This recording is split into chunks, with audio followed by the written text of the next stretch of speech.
Mateu chitsauko chegumi nenhanhatu. Jesu anoramba kuratidza chiratidzo. Zvino vaFarisi navaSadhusi vakauya kuzomuedza.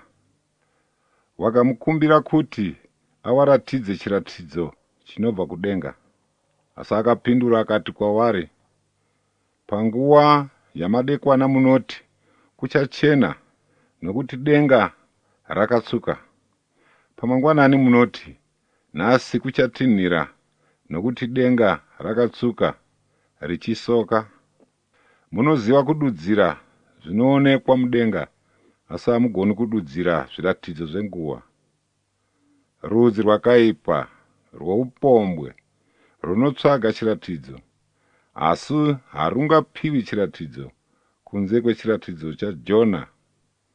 Ipapo vakavasiya akabva.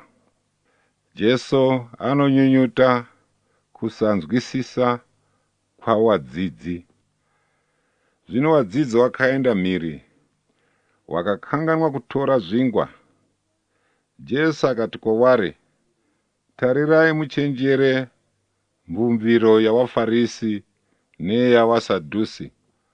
Vakarangana pakati pavo vachiti, anodaro nekuti hatina kutora zvingwa. Zvino Jesu achizviziva akati kwavari, imi wakutenda kuduku, munorangana nemhosva yeiko muchiti hamuna zvingwa?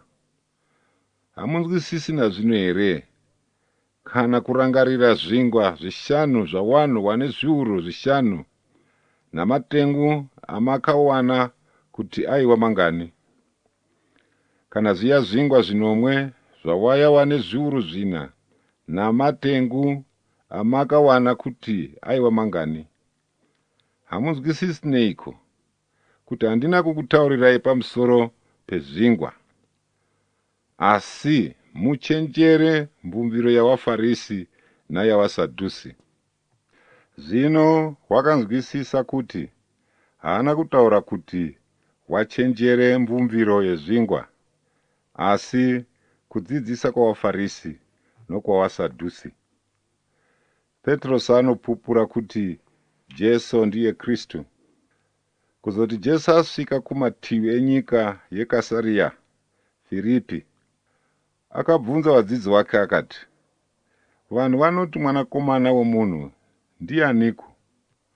Vakati, vamwe vanoti ndiJohani Mubhabhatidzi, vamwe ndiEriya, vamwe ndiJeremiya, kana ndomumwe wavaprofiti.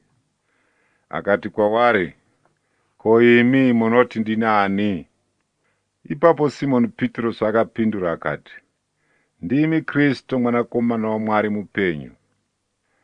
Jesu akapindura akati kwaari, wakakomborerwa iwe Simoni mwana waJona, nokuti haizi nyama neropa zvakuzivisa izvozvi, asi ndiBaba wangu vari kudenga. Neni ndinoti kwauri, ndiwe Petrosi, pamusoro poruware urwu ndichawaka chechi yangu, uye masuo eHadhesi haangaikundi. Ndichakupa kii dzoushe hwokudenga. Chinhu chipi nechipi chauchasunga panyika chichasungwa kudenga, nechinhu chipi nechipi chauchasunungura panyika chichasunungurwa kudenga. Ipapo wakarayira vadzidzi vake kuti varege kuudza munhu kuti ndiye Kristu. Jesu anovaudza zvorufu rwake nozvokumuka kwake. Kubva panguva iyo, Jesu akatanga kuratidza vadzidzi vake kuti anofanira kuenda Jerusarema kundotambudzwa zvizhinji navakuru navaprista vakuru navanyori, nokuzourawa, ndokuzomutswazve nezuva retatu. Petrosi akamutora akatanga kumurayira achiti, Mwari ngaakunzwirei ngoni Ishe, hamungaitirwi izvozvo. Asi wakatendeuka akati kuna Petrosi, ibva shure kwangu Satani, uri chigumburiso kwandiri, nekuti haurangariri zvinhu zvaMwari asi zvinhu zvavanhu. Kutevera Jesu Zvino Jesu akati kuvadzidzi vake, kana munhu achida kuuya shure kwangu, ngaazvirambe iye, asimudze muchinjikwa wake anditevere. Nokuti ani naani anoda kuchengeta upenyu hwake acharasikirwa nahwo, asi ani naani anorasikirwa noupenyu hwake nokuda kwangu achahuwana. Nokuti munhu achabatsirwa neiko kana akawana nyika yose asi akarasikirwa noupenyu hwake? Kana kuti munhu achabviseiko kuti adzikinure upenyu hwake? Nokuti Mwanakomana weMunhu achauya navatumwa wake mukubwinya kwaBaba wake, ipapo achapa mumwe nomumwe paakashanda napo. Zvirokwazvo ndinoti kwamuri, kuna vamwe wamire pano wasingatongozorayiri rufu wasati waona Mwanakomana weMunhu achiuya muushe hwake.